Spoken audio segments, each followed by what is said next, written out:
Hi, welcome to another episode of the Holistic Pharmacist podcast. I'm so excited to have with me this morning Dr. Christine Reynolds.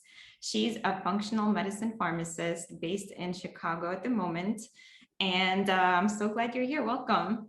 Thank you. Thank you so much. It's wonderful to be on your podcast. Very excited. Yes, it's also great because we're in the same team of PharmToTable functional medicine platform. So it's always nice to get to know your teammates. And as we're building and growing together, I've interviewed a couple of more members in the past. So you can go ahead, I'll link to those episodes in the show notes. But right now, let's get in with Dr. Christine. So the first question I really like to ask is where you grew up and how you got into pharmacy in the first place. Sure. So I grew up in Lorain, Ohio, which is just west of Cleveland. And I attended Ohio Northern University for my doctorate of pharmacy. I think that what drew me originally to pharmacy is well, I've always loved science and math and helping people and just really like healing that and the human connection. And so I was drawn into, the pharmacy aspect with helping people heal, but I've always loved more of that botanical herbal side. But, you have to go through all of your training as well. So I pursued, after I graduated from Ohio Northern University, I pursued my postgraduate training at Methodist Hospital in San Antonio, Texas, where I then decided to specialize in emergency medicine at that time. Cool, amazing. So what did you like the most about going through pharmacy school and what made you decide to get a residency and especially specialize in emergency medicine? Yeah, so I feel like I was one of those people in pharmacy school that was like a little late to the party, realizing that I wasn't this huge proponent of pill pushing. I was probably like in my 5th or 6th year of pharmacy school when I had that realization. So I decided, okay, I'm about to graduate and pursue more of a clinical pathway. How can I use this skill set to still truly help people in the most ethical and in the best capacity that I saw fit? So at that time, I decided, well, emergency medicine was a good intersect for me because I can't, when someone's coming into the emergency department with a life-threatening injury, I wasn't going to ask someone to eat more kale or meditate or let me check your GI function, all those things we do in functional medicine. So it was really a good compromise for me to apply the pharmaceutical knowledge and to help patients in the best capacity that I could. And, I still am very grateful for that experience. I think we should all be grateful to have access to these like state-of-the-art medical technologies and life-saving procedures and medications for those acute, life-threatening illnesses. Absolutely. I wholeheartedly agree there. So it's a really great tool for us to have when it is an emergency situation. But with chronic illness, a lot of times there are alternative ways that are maybe less invasive, less costly, and more in the preventative side that we are just underutilizing. Yeah, 100%, very true. And I think that's really kind of what got me to pursue more of the alternative, if you will, pathways. I was in probably my 5th or 7th year practicing in emergency medicine, and I started noticing this pattern where the majority of the patients that walk through the ED, they did just that. They were ambulatory. They weren't coming in with these life-threatening illnesses, and they were really there for management of symptoms associated with these chronic diseases. And it's to no fault of our amazing physicians, but we're really just not set up to handle the complications and symptom management of chronic medical conditions in the emergency department. So that's really, I think, where I decided to change my clinical focus and see how I could, better utilize my my knowledge and try to help patients from that chronic standpoint. So, which is great. So I feel like I straddle both lines. I have one foot still in emergency medicine, helping with that, acute life-threatening illnesses. And then I have the other helping those chronic disease state patients and hopefully reducing the amount of patients that we see in our ED for those symptoms. So yeah, it's very rewarding. Yeah, absolutely. I even had to, as a child, go into the emergency room once for, I mean, I guess it was a severe thing because it was like a severe ear infection. But it's like if I had gone in earlier and like found a doctor in the area, when symptoms just started, rather than like wait until it got way worse. And in the area, I was upstate New York, so it was not my usual area where I lived. It was just like a vacation spot. So usually if people just don't know where else to go and what other doctors to see, they just go to the emergency room or to the hospital and just get directed somewhere. Or if they don't have insurance or some other thing, they just don't know where else to turn, so they just go there. Sure. No. And I mean, I think that's great that the emergency departments exist for that specific reason. But I think we're getting into this pattern in our conventional like medical system where it's not, we just don't have the access that we need and the primary care physicians that we need to really help treat the underlying disease states of these chronic the underlying issues of these chronic disease states, and we're not doing an effective job. Like our children's lifespan is expected to be, less than ours. And so what's happening is patients aren't finding solutions, and then their symptoms aren't managed, and then they are coming to the emergency department for those exacerbations. And it's really hard to figure out the right solution at that time. Yeah, absolutely. I always think of everything as being connected, right? And there's a foundation that you have to assess and address first before you go to those exacerbations and things that are popping up on the surface. There's a whole underlying network of things that are contributing to those exacerbations and acute situations.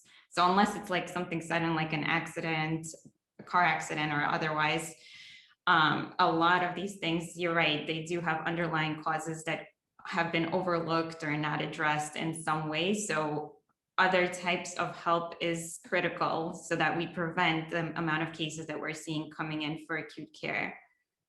Definitely. Yeah, no, I couldn't agree more. Yeah. This is why PharmToTable exists. So did you find that you had to supplement the knowledge that you gained in pharmacy school with other modalities? Like how did you get into the whole functional medicine sphere? I did. So I decided when I decided that I wanted to shift my clinical focus, I went down the rabbit hole of looking at like, complementary, alternative medicine, integrative medicine, and decided to, what I thought was best and what I truly believed in was functional medicine based on, the evidence-based practices and really using food as medicine. Because those are the things I just really believe to be true, in my life. And practicing at large academic institutions, you obviously want to practice evidence-based medicine first. And so after I decided that I wanted to pursue the functional medicine route, I pursued the advanced diagnostics and personalized therapeutics. It's also called the ADAPT training program through the Kresser Institute. So I pursued the ADAPT practitioner training program through there. And then I decided that, I wanted more knowledge in functional nutrition, because really food is how we are going to heal the body. And, in functional medicine, we don't push prescription medication, although, we're not going to like Reiki your UTI away or something.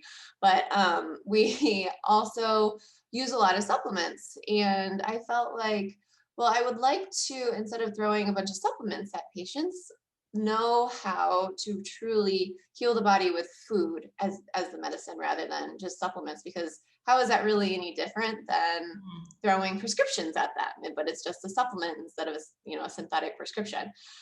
So because of that thought process, I pursued the Human Nutrition and Functional Medicine master's program through the University of Western States. So it's in affiliation with the Institute of Functional Medicine. And I am working on completing that this summer, actually. Wow, amazing. Yeah. Sounds awesome. Yeah. It's been very enlightening, that's for sure.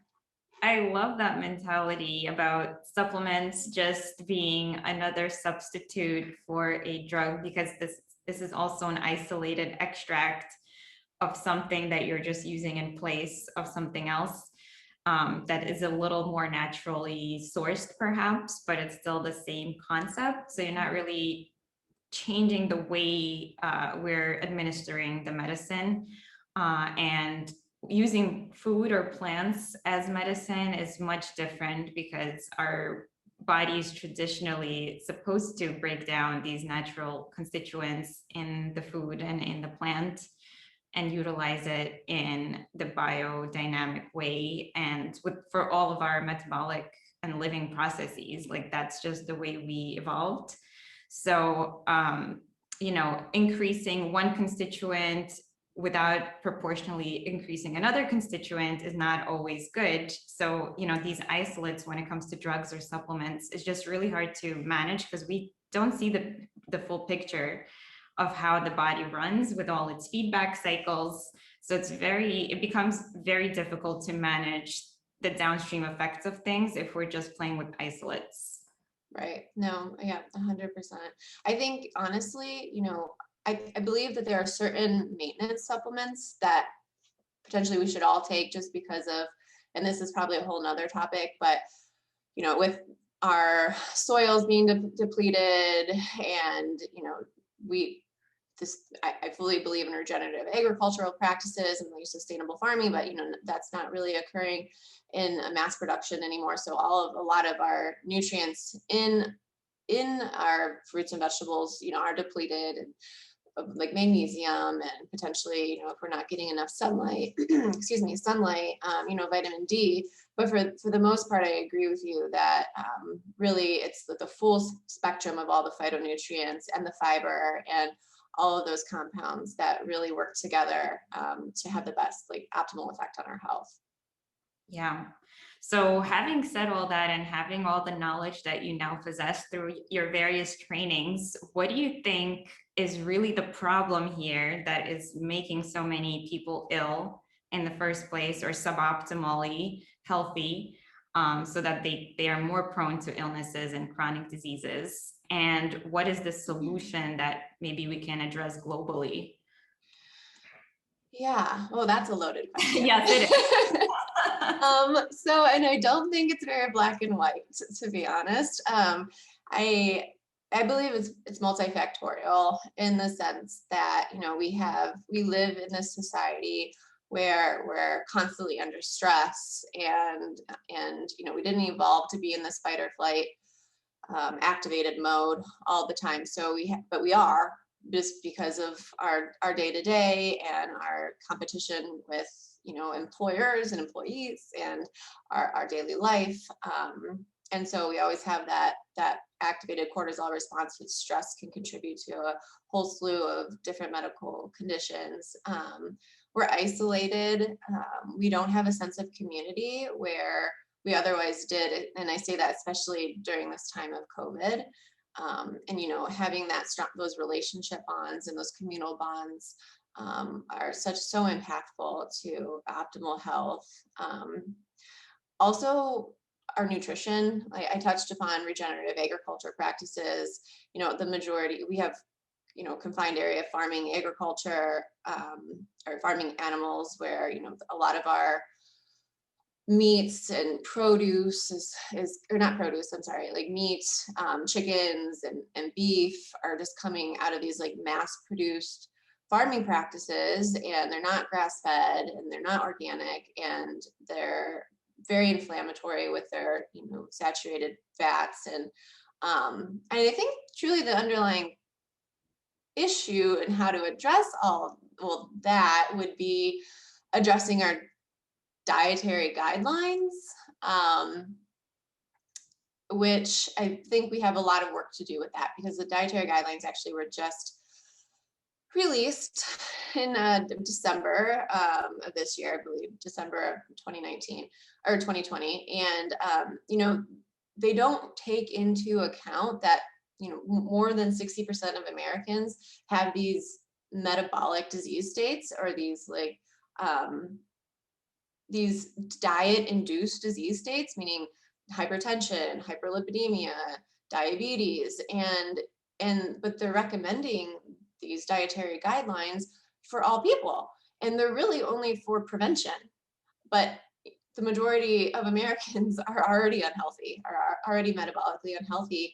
And how can you prevent, or how can you recommend, 6 servings of grain a day, or 6 servings of rice and cereal and bread and pastas, and then 10% of your calories being from sugar to a diabetic? It's not the right way to reverse chronic disease states. So I think we need to have more of a social and political impact in helping to change the way our government addresses our dietary nutrition.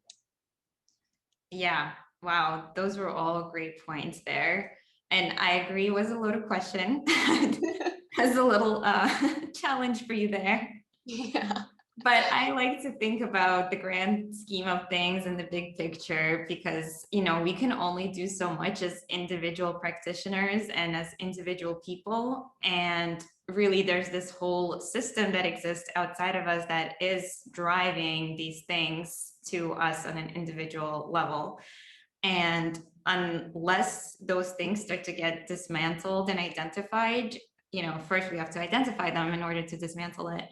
I don't think there is an ability to be completely and truly healthy. And that's what we really want for our patients and for ourselves, is to have that ability to just feel good in our body and feel like we have energy, and, not be in pain all the time, or not be stressed all the time, like you were saying, and just enjoy our life. And without health, we can't really do that.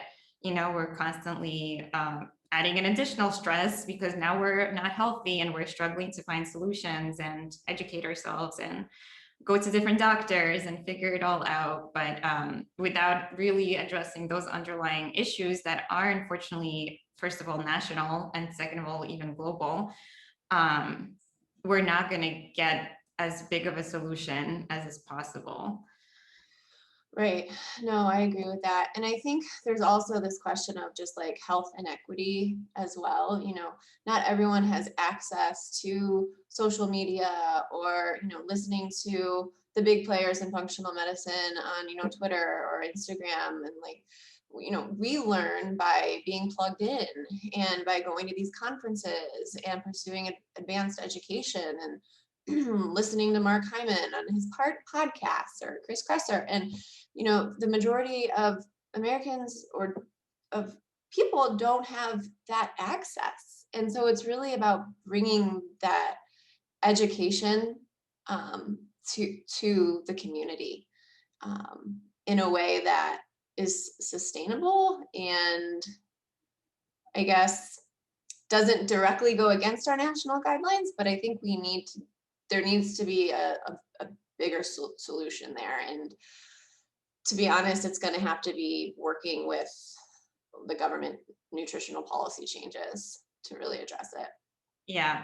So remember when I said before, everything is connected? It's the way I see this whole problem of health is that the food we're eating, right, is contributing to the disease that we're having.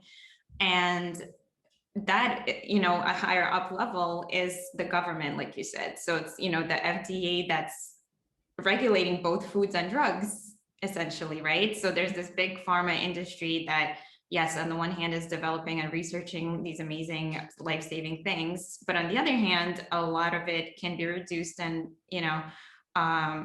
not, we don't have to put as much money in some of these if we just focus on the other side of the scale, which is the food. So if we optimize that food, delivery system, the growing system, approval process, as you were saying, the guidelines, if we change that side, we won't have to focus so much on the pharmaceutical side. Like we need a good balance of both, because the fact that one of them is failing is making the other one having to pick up the slack, basically. And we're putting so much trust in that as a solution, when we could also put more of an effort into the problem and then have way more results, in my opinion, if we just address that underlying problem first before we try to patch things up, right? So, this ship is like sinking and we're just trying to patch up some holes here and there, and that's just not optimal, unfortunately, because the whole ship is just gonna go down anyway. Despite our best efforts and brightest minds, unless we figure out like what is causing this and take the water out from the ship and things like that. So for me, it's like, okay, why is the FDA putting these guidelines? Like who are the big players that benefit from such guidelines? Like, what industries are having deals with the government and with pharma? So it's like, all of that is great for earning money for those industry, but not great for our health, So it's not enough, even if the guidelines are good, it's not enough to say, have a grain, where is that grain coming from? How is it processed? And if you are recommending meat, where's the meat coming from? Where's the produce coming from? So it's not enough to say just blankly what types of food to eat. We have to investigate further into how this food was produced. Was the animal a happy animal before it wasn't? It's all important to address those things rather than just have everything be equal. Is a French fry potato? Right. We have to really focus, like you said, I think, on the educational piece so that everybody is on the same page. And then also having that access to not only the education, but also the prices of the food. So if somebody needs to have more fruits and veggies, but they're all like 10 times more expensive than a burger at McDonald's that probably has 1,000 different cows in it from the industrial processing of the cows, and one cow may be sick, it's a problem that we don't have this access to the information and access to buying the food, not even talking about buying the expensive testing of functional medicine and the supplements. No, 100%. I have a story. I was working in a clinic that we were seeing like indigent patient population. So those patients that, weren't plugged into the system, they didn't have access to health care, they had very low health literacy. And so the goal of this clinic was to, help them get access, help them qualify for Medicare or Medicaid if they did. It was multidisciplinary. It was beautiful. It was social work was there, case managers. We had therapists. We had our MDs, our PAs. We had pharmacy, and our nurses. And so we worked to get these patients on the prescription medications they needed as a temporizing agent to keep them out of the hospital. And these patients had to meet, I believe, 2 chronic disease states. So we had this patient who early 30s just got discharged from the hospital, and he even had like a stint in the ICU. He had new onset heart failure, which was probably just like undiagnosed heart failure. This was first time seeing a doctor, and it was very progressed. He also had diabetes, hypertension, hyperlipidemia, and he was maxed out on all of his pharmaceutical agents. He was on every one per guidelines that he should be on, and the max doses of every pharmaceutical agent. And he was coming in, and his blood pressure was still not at goal. His A1C wasn't at goal. His lipid panels were all out of whack. And the team, kept consulting pharmacy, like, what do we do here? I decided to just have an hour-long appointment with him to talk about nutrition. Because, what does it say in every single guideline? Lifestyle modification is Right. number one, right? Number one. So let's do that. And maybe let's not focus on the food pyramid. Let's not focus on the My Plate. That's the new, the new recommendations, the My Plate. Because again, like we talked about, those are all for prevention. Well, this gentleman who had metabolic disease, he was in his early 30s, and recommending dairy and grains and sugar to this gentleman was not going to be the solution. So I sat down and we made small incremental changes. So, again, going back to education, he thought that by drinking pineapple juice and orange juice every day was the right thing to do because he was getting his fruits, right? He thought or forcing himself to drink milk, even though he had symptoms of lactose intolerance, was the right thing to do because dairy, 2 to 3 servings of dairy a day, right? He was really trying. And then, he loved to cook, which is great because he's cooking at home and he's not buying processed foods and he's not ordering out. So he just made incremental changes. Instead of your canola oil and your vegetable oil, let's use avocado oil, or let's use some olive oil. Let's throw out all your refined cane sugar and let's do like monk fruit sweetener or like coconut sugar if you need to do something, So we had these changes, and unfortunately I had left the clinic and I didn't really get to see the results, but it was a very bonding moment. He felt empowered and I felt like I had a breakthrough, and he was excited to implement these changes. Well, fast forward a couple months and I received this message from the PA who was still seeing this patient, and she just wanted to drop me a message explaining that he had made such progress. He was off a couple of his medications. He was dose reduced on the majority of his medications. He had lost a significant amount of weight. But like the most important thing is he felt empowered to change his health and to change the trajectory of his health. And because I sat down with him and just educated him on these simple changes that aren't common, they're not intuitive if you're in the general public and you're not into healthcare, and you're not in healthcare with a focus in functional medicine or nutrition. And so that's just an example of how these small incremental changes can truly have such an impact on chronic disease states and on just like a human's like mentality to like feel empowered and feel like they have the control of their health, which all comes down to the education piece. Absolutely. Oh my God, that story makes me want to nitpick a couple of pieces. So yeah, first of all, when you said these simple changes, but then you went on to explain that it's actually not so simple to the general public, and my goal, my desire for people is that it does become intuitive for people to know what is good for them and what is not good for them, and it's a shame that it's not so simple to the general public unless you're in this field, and then just continuing to educate yourself over and over again.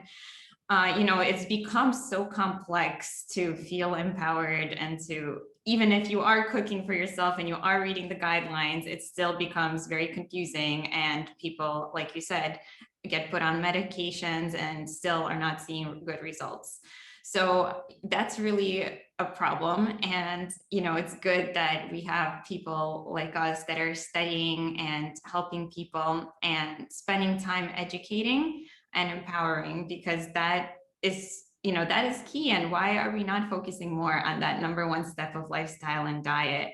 So that's great that you did that. I'm so happy he got results, and that he, followed up through you, through the PA, and the information trickled down to you. So that's really amazing. And, I think changing people's lives one life at a time is so rewarding. And I just want to have that on a grander scale of people just all growing up with this knowledge, like almost like a survival knowledge, like what is growing around them, what does food look like when it grows, and all these things that are so simple, but then when we are living in cities and never see green and just always go to the store to shop, it's just like we're so far removed from nature and the way things are, that it just becomes so difficult to see that big picture that I always talk about. And then I also wanted to go back to how you were saying, you were one of the non-pill pushing pharmacists back in school. And I think that that's such a misconception too, like what is pharmacy doing? And it is a conflict of interest as well, like especially in retail pharmacy, where you are getting paid and reimbursed by the amount of prescriptions that you're dispensing. But the whole goal is to have the patient be healthy without having the crutch of a medication, right? Like we want people to get off of meds. We want them to be healthy without needing a pill. And it just seems like our profession has become boxed into this, like, oh, we only make money by pushing the pills, and like the pharmaceutical reps and things like that are also always pushing the pills. But really the goal is just to have these as a last resort and to have the person be healthy without these things, right? And so how do you see that whole thing play in as a pharmacist? Well, I feel like we are essentially like the gatekeepers to between the different like medical disciplines. And so, you know, even in retail and clinical, we're seeing these prescriptions being written, but then, from one discipline. So cardiology is writing one prescription, endocrinology is writing one prescription. And then you have, infectious disease or thoracic, and all of these medications then interact with some other medication and then affect another body system. And so essentially, you're right, we are not the pill pushers, we're like the gatekeepers of all of it. But we do, I see your point, can get a bad rap for being that because of the goals, honestly, of big pharma and of our, the large retail pharmacies. That's how we make a profit.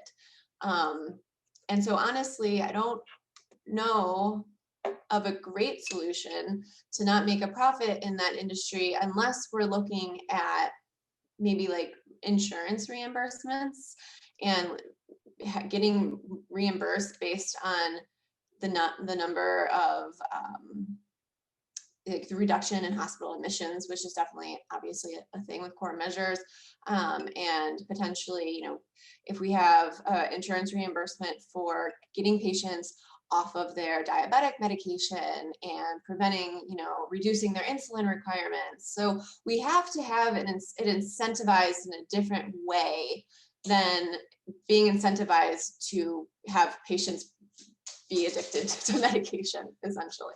Yeah, it's not only the opioid crisis, it's like a crisis of all meds at this point.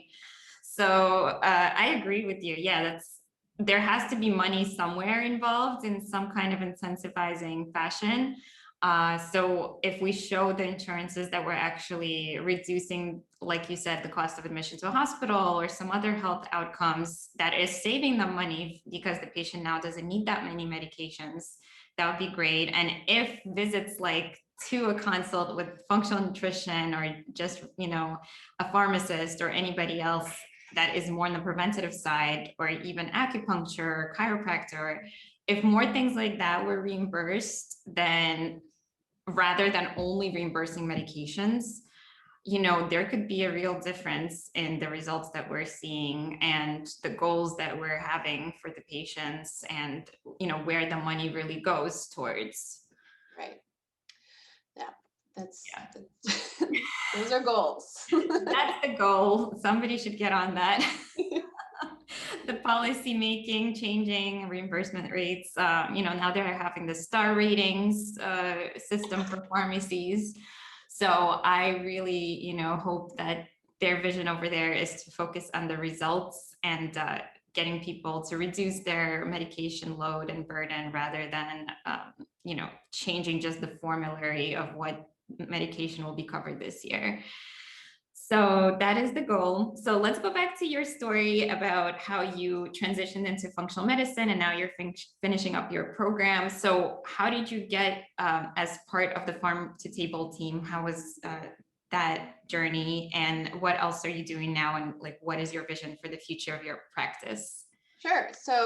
Right. So currently, I am the founder of Functional Pharma, which is an online platform where I see patients in a functional medicine capacity. And then I'm also a consultant for FarmToTable, which is our business that we're both in. And I am friends with our founder and CEO, Melody Hartzler. We actually went to Ohio Northern University together, to where we obtained our pharmacy degree. And we weren't friends during that time, but then it's such a small world. I moved to Chicago from the Bay, and this was about a year and a half ago. And I came across this pharmacy symposium that was also looking at functional medicine and nutrition, and it was in Indiana, and so I was in Chicago at the time, and it was just a quick drive there, and that's kind of how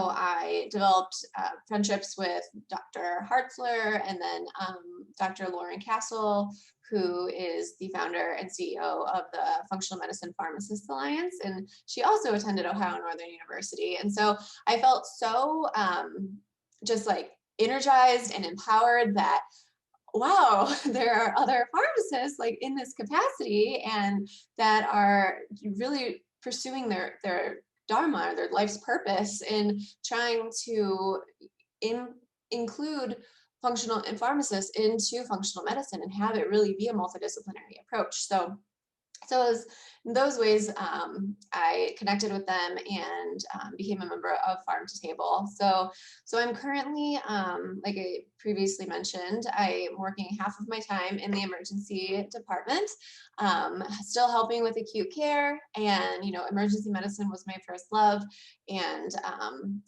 it's very rewarding to help those patients who truly need those life-saving interventions.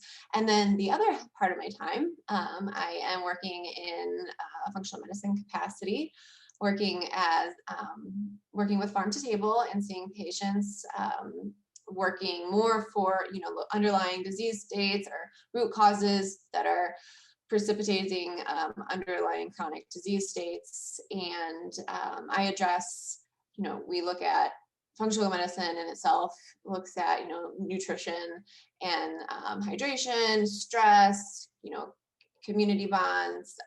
We look at sleep optimization, and then in addition, some of my clinical focuses are digestion and gut health, like stress hormones and sex hormone imbalances, thyroid, and medication nutrient deficiencies.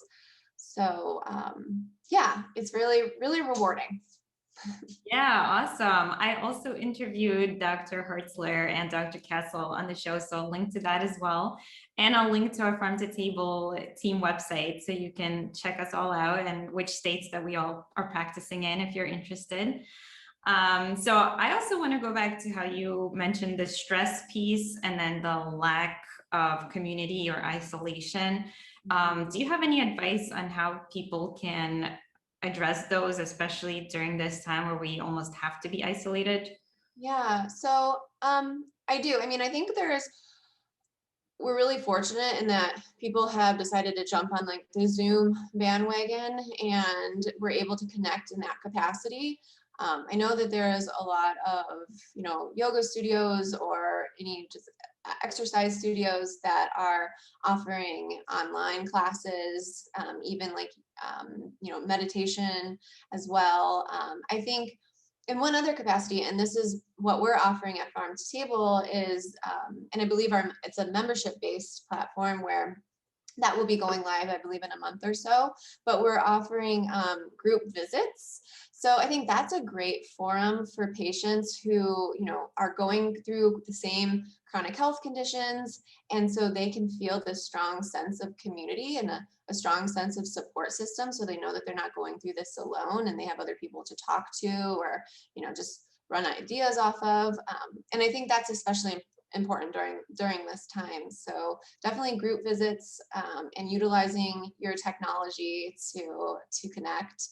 And then also just working, I think, internally with yourself. I practice a form of meditation, that, we can't completely remove ourselves from this hectic world that we're in, this like we're toxic ridden, and we have, environmental pollutants everywhere, and we do have stress, and it unfortunately it is the way it is at this time. But you can do stuff to help support your internal well-being and your internal mental well-being. And so just trying to focus on those stress reduction techniques that align with yourself. So for me personally, I practice Vipassana meditation, every day, hopefully every day. And it's, really helped me align my my goals with what it's more of a mind body connection, and helps reduce the stress and the anxiety associated with during this COVID time as well. Yeah, wow, really great advice. Thank you. I love the idea of doing like mind body connection pieces, like you were mentioning yoga and exercise. It kind of gets you to remove yourself from like the thoughts maybe that you're having that are maybe driving you crazy. So either if you could do that just by sitting still and meditating, or having a moving meditation of some sort, or a guided meditation, or if you could just kind of move back into your body and use your body in certain ways and to let off some steam, get the endorphins flowing, and maybe even connect it with the mind with practices like yoga. So I love all of those tools as well. I also wanted to ask you, what is that driving force behind your mission and behind your work, and why you're really doing this and continuing to educate yourself and pursue all those modalities? Like, is there a personal story of why this is so close to your heart? I mean, I have my own personal health journey with functional medicine, but I really think just for me, I've always just wanted to educate and help those that maybe didn't have the opportunities afforded to them that I did. And so I just really am drawn to giving back, and am motivated to help empower other people truly take control of their own life. Because I think the most anxiety provoking and just I guess disheartening feeling is not having control of your life. And by empowering people with education and tools that everyone can have access to. So like in functional medicine, we do all of these personalized advanced testing, and I think that's great for that subset of the population that can afford it.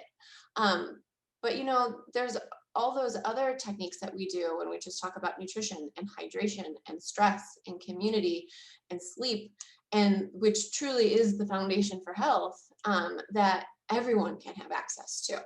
And so seeing it in my day-to-day life, like working at the clinic and working in the hospitals and seeing patients who truly want to live their best lives, but they just need to be educated as to how to do so.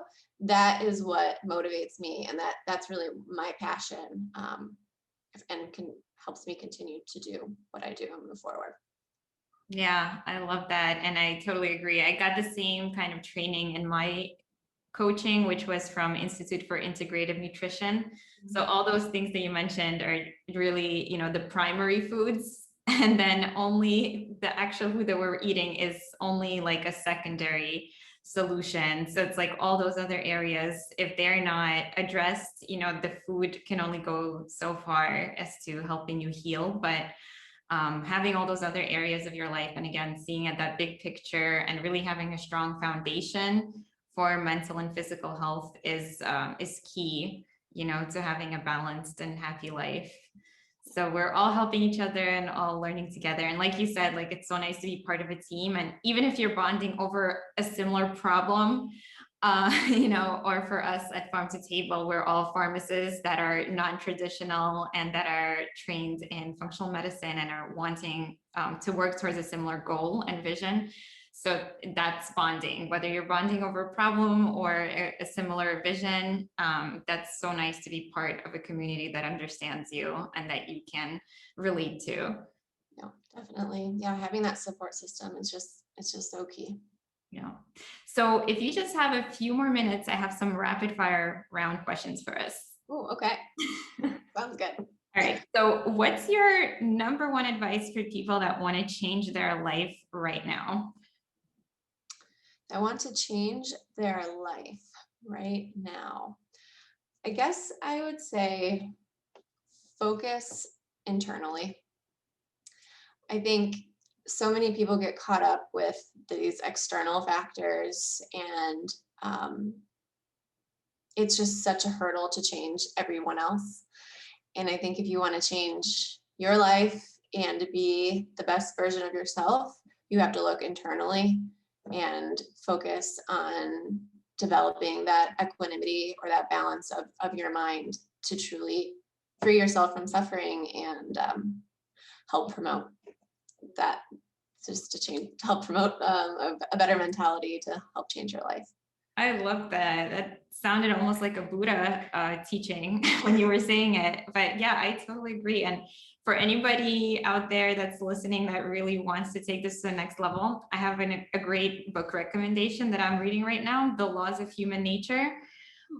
So that is such a great tool in analyzing yourself and others, but really with a focus on changing yourself and using those tools and other tools that I've learned in the past, really makes a difference for your mental well-being. And that's really the foundation again.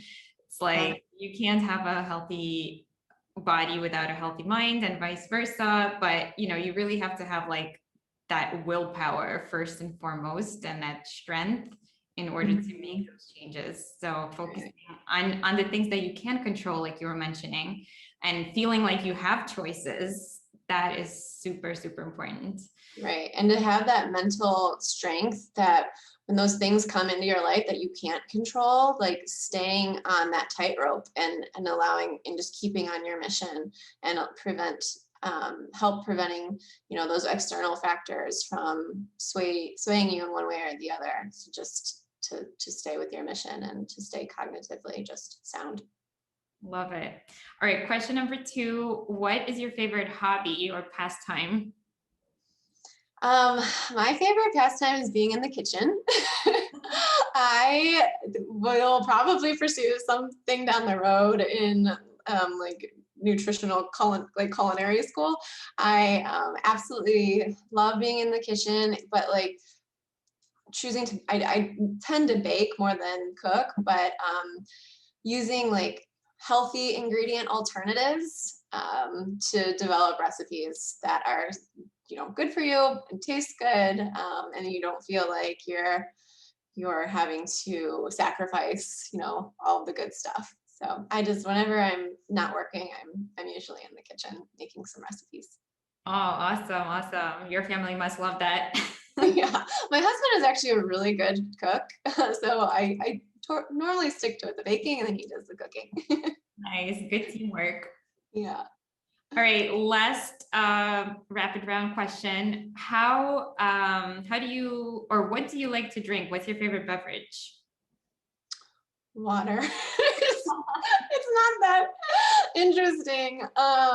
Yeah, I mean, I will do like a jasmine green tea. Definitely green tea for all of the health benefits. But I try to limit my caffeine to just 1 or 2 in the morning.